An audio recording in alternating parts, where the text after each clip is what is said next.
They called it the Valley of Forgotten Dreams, nestled between the rolling hills of western Oregon, where morning mist clings to Douglas firs, like memories unwilling to fade, and from this ethereal landscape emerges a place both ordinary and extraordinary.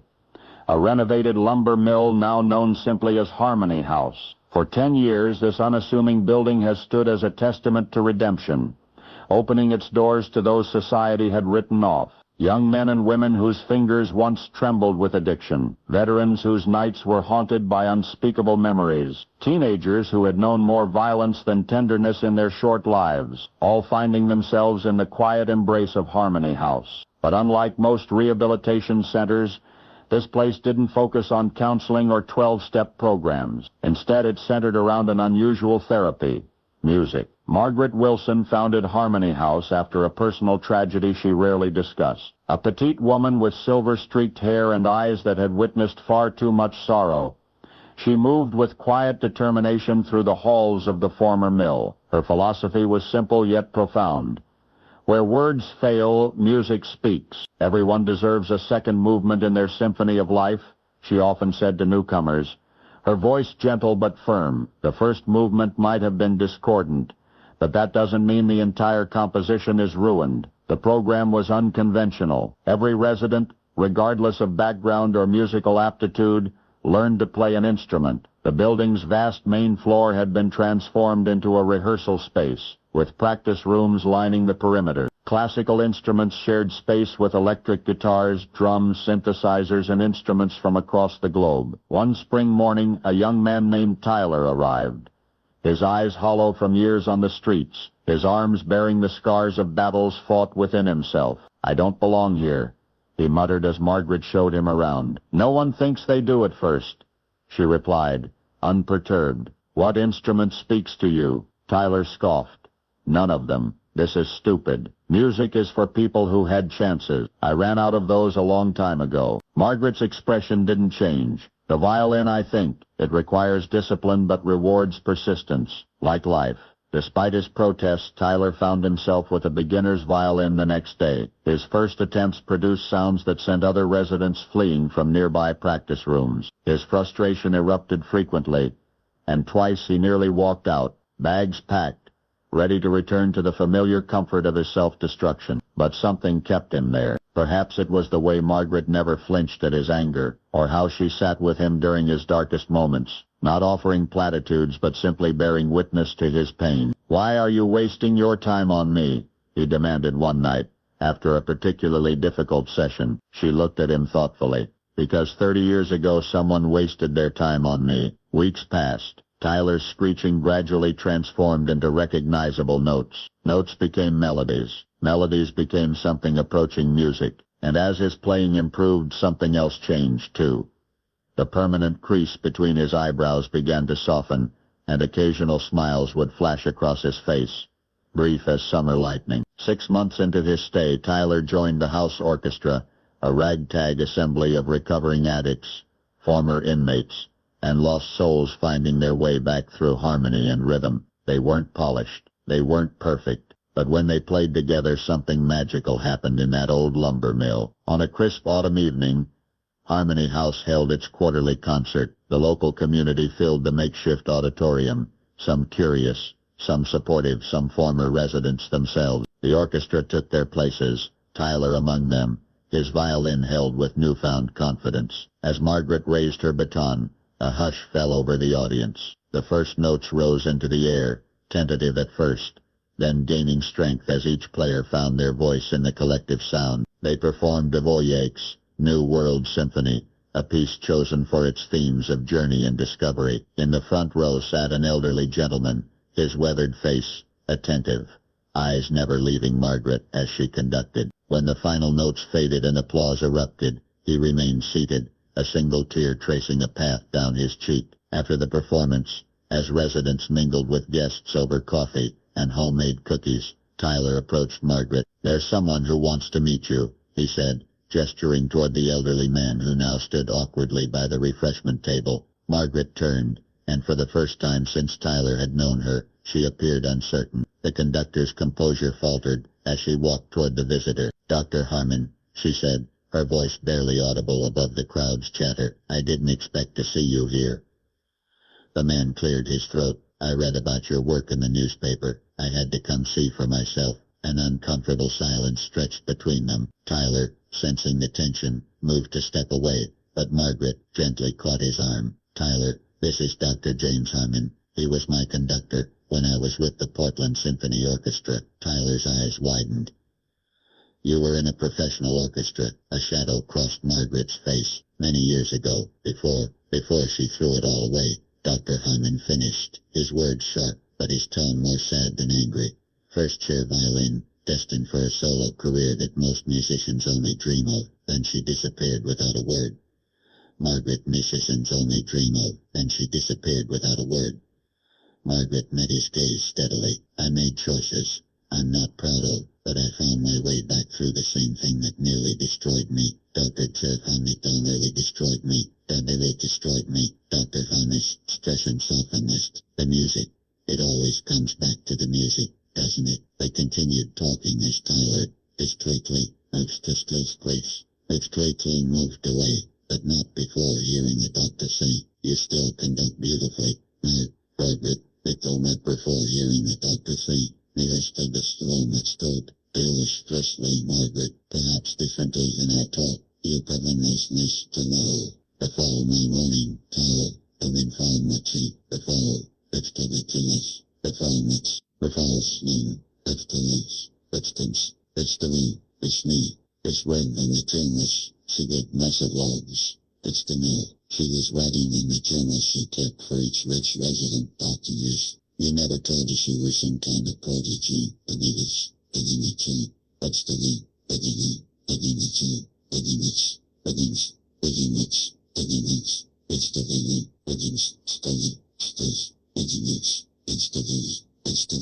Margaret smiled. "It's the limits. It's the me. It's the me. It's the mix. It's the mix. It's the me. It's the mix. It's the mix. It's the me. It's the me. And she closed the journal. It's the mix. It's the me. It's the me. Success and the mix. It's the mix. It's the mix. It's the me. It's the mix. It's the mix. It's the mix. It's the mix. It's the mix. It's the mix. It's the mix. It's the mix. It's the mix. It's the mix. It's the mix. It's the mix. It's the mix. It's the mix. After losing everything in mix. It's the mix. It's the mix. It's the mix. It's the mix. It's the mix. It's the mix. It's the mix. It's the mix. Australia mix. It's the mix. It's the mix. It's the mix. It's the mix. It's the mix. It's the mix. It's the mix. It's the mix. Ironic and stellar music at the nights and the nights. It's the mix. It's the mix. It's the mix. It's the mix. When he plays, it's the mix. It's the mix. It's the mix. It's the mix. It's the mix. It's the mix. It's the mix. It's the mix. It's the mix. That's when I realized if music could help me find my way back, perhaps it could do the same for others. Tyler took a seat across from her. "So you started Harmony House." "Not immediately. I spent years rebuilding my life, working odd jobs, saving every penny. I had to prove to myself that I could be responsible again before I could presume to help others." "And your family?" Margaret's expression closed like a book. "That's enough about me. How are you feeling about yesterday's performance?" Tyler recognized the deflection, but didn't push. Over the following months, he devoted himself to his violin with renewed purpose. Margaret's revelation had humanized her in a way that made her guidance more meaningful. She wasn't just a saint ministering to sinners. She was a fellow traveler who had walked the road before them. As winter settled over the valley, bringing with it short days and long nights that tested the resolve of everyone at Harmony House, Margaret introduced a new tradition, dawn concerts. Each morning, residents would gather in the main hall before breakfast, bringing whatever instrument they were learning, to play together as the sun rose. "There's something powerful about creating beauty at the darkest time of day," Margaret explained. "It reminds us that light always returns." These morning sessions became a lifeline during the difficult winter months. The music they created wasn't always harmonious in the traditional sense, but it was honest. Raw emotion translated into sound. Spring arrived with a burst of new energy. Tyler, now in his final month at Harmony House, had progressed to teaching newer residents. His transformation wasn't just musical. He stood straighter, spoke more confidently, looked people in the eye. One afternoon, as cherry blossoms drifted past the windows like pink snow, Dr. Harmon returned, this time with 2 colleagues from the Portland Symphony Orchestra. They listened as the residents rehearsed, occasionally offering gentle guidance. After the session, Dr. Harmon approached Tyler. "Margaret tells me you're leaving soon." Tyler nodded. "Next month.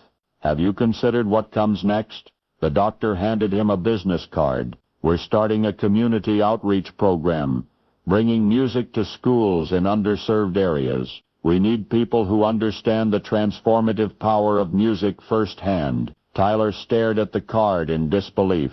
"I'm not qualified. I've only been playing for a year." "This isn't about technical perfection," Dr. Harmon replied. "It's about connection, about showing young people that music is for everyone, not just those who can afford private lessons or expensive instruments." That evening, Tyler sought out Margaret, finding her in the small garden behind the main building. She was sitting on a bench, eyes closed, face tilted toward the fading sunlight. "Dr. Harmon offered me a job," he said, without preamble. Margaret's eyes opened slowly, a smile spreading across her face. "I know. He asked my permission first. I don't understand why he would choose me." "Because you remind him of someone." She patted the space beside her. "Sit. There's something I need to tell you." As Tyler settled next to her, Margaret reached into her pocket and withdrew a faded photograph. It showed a much younger version of herself, hair dark instead of silver, standing on a stage with a violin tucked under her chin. Beside her stood Dr. Harmon, both of them beaming at the camera. "James, Dr. Harmon wasn't just my conductor," she said quietly. "He was my mentor, and more than that, he was my father." Tyler's surprise must have shown on his face, because Margaret gave a small laugh. "Not biologically, but in every way that mattered. He took me in when I was not much younger than you are now, a homeless teenager, with nothing but a battered violin and too much anger. He recognized something in me that I couldn't see in myself." She tucked the photo away. "When I disappointed him, when I threw away everything he had helped me build, it broke something between us, something I thought could never be repaired.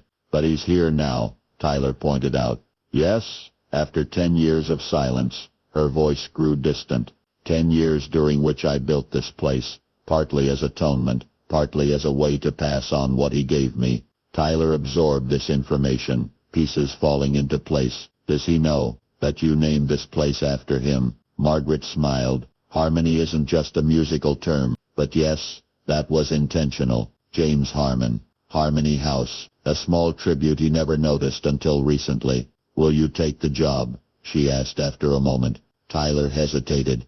"I'm scared. What if I fail? Then you'll have learned something valuable." "But Tyler," she placed her hand over his, "what if you succeed?" The question hung between them as the garden grew darker, stars appearing one by one in the evening sky. In May, as wildflowers transformed the valley with explosions of color, Harmony House held a special concert to mark its 10th anniversary. Former residents returned by the dozens, many bringing instruments, others simply coming to witness the ongoing miracle of the place that had saved them. Tyler, dressed in a crisp white shirt and black pants, his first formal clothes in years, played a solo piece, a simple but moving melody he had composed himself. When he finished, the applause was thunderous. Margaret, watching from the side of the stage, wiped away tears. Later, as the celebration continued around them, Tyler found her sitting alone, observing the joyful reunion of so many lives she had touched. "I never thanked you properly," he said, taking the seat beside her. "There's no need." "There is," he insisted. "You saved my life." She shook her head. "You saved yourself. I just provided the instrument." They sat in comfortable silence, watching as Dr. Harmon chatted with a group of current residents, his hands moving animatedly as he explained some musical concept. "He's going to help me expand the program," Margaret said suddenly. "There's a vacant school building in Portland. We're going to open a day program for at-risk youth, music lessons, tutoring, hot meals." "That's wonderful," Tyler said. "Will you move back to the city?" No, this is my home now, but I'll divide my time. She gave him a sideways glance. Actually, we were hoping you might help coordinate the Portland location once you've settled into your new position. Before Tyler could respond, they were interrupted by the arrival of a young woman, her small daughter in tow. Before Tyler could respond, they were interrupted by the arrival of a young woman, her small daughter in tow. The child clutched a tiny violin case, her eyes wide as she took in the crowd. Miss Wilson, the woman said, her voice trembling slightly. You probably don't remember me. I was here 5 years ago. Margaret stood embracing the woman warmly. Of course I remember you, Eliza. Margaret stood embracing the woman warmly. Of course I remember you, Eliza. How could I forget our talent flutist? Eliza beamed. This is my daughter, Lily. She's 6 now and wanted to meet the lady I always talk about. She's 6 now and wanted to meet the lady I always talk about. She nudged the child forward. Lily, this is Miss Wilson, the one who helped Mommy get better. The little girl looked up at Margaret and saw me. They saw me. Do you really give people music when they're sad? When they're sad. Margaret knelt down the child's leg and sad. Margaret sighed. Margaret knelt down the side of it. Both sides of the way. Do you like it? She'd like to play your violin for us sometime. Lily nodded enthusiastically. Mommy says you teach people to play, even when they think they can't. That's right. Everyone can make and can't say. The child said. Everyone can make. Inside Alice. He's inside Alice waiting to be heard. As Margaret spoke with the child. As Margaret spoke with the child. As Margaret spoke with the child. Dr. Harmon approached. The gesture was small, but significant. The bridge rebuilt, trust toast, slowly restored. The celebrate into the evening, as darkness fell. Started it, as darkness fell. Tightens in it evening. The interview The impromptu orchestra, current and former residents, professional musicians and community members gathered for one final piece. Margaret took her place at the center, not as conductor this time, but as first violin. Harmon raised his baton, and with a gentle motion brought forth the opening notes of Beethoven's Ode to Joy. As the familiar melody soared into the night sky, Tyler watched Margaret transform before his eyes.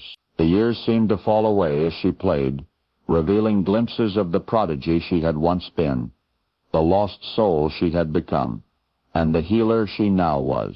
And in that moment, surrounded by the symphony of second chances she had orchestrated, Ella Sinclair, once the most promising violinist of her generation, now known to all as Margaret Wilson, found the perfect harmony she had spent a lifetime seeking. And now you know the rest of the story.